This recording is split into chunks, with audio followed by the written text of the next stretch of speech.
ചായ കുടിച്ചോടാ.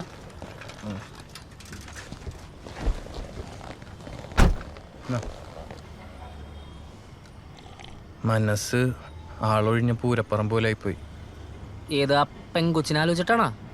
ഇതാരോടും പോയി പറയലട്ടാ, ആൾക്കാർ ചിരിക്കും. അതെന്തിനി? എടാ അതൊന്നും നടപടിയാവൂല. ഒന്നാമത്തെ നീ വിചാരിക്കണ പോലത്തെ ഒരു പെങ്കൊച്ചല്ല അവള്. പിന്നെ മറ്റവനാദി അവനായിട്ട് അവള് റിലേഷൻഷിപ്പിലാന്ന് തോന്നുന്നു. അതെന്താ അത്? എടാ നീ ഇന്നലത്തെ ഡാൻസ് കണ്ടില്ലേ? ആ 3 പേരുള്ളതില് ആരായിട്ടായിരുന്നു അവൾ കൂടുതൽ ഇന്റിമേറ്റ്? എടാ അത് റീനു ആയിരുന്നില്ല മെയിൻ ഗോപിക. ശരി, അവനെ വിട്. അവളെന്താ കാണിച്ച്? അവളെന്താ കാണിച്ച്?